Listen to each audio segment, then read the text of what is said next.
Second video, lots 27 and 28. 27 is a Subzero dual zone wine cooler. We have it running. It's working as it should.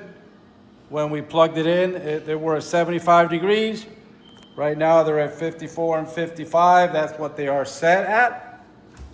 Working as should. And the Subzero refrigerator, it was at 65 and now it's at 34, so it is cold, working as should. There you go.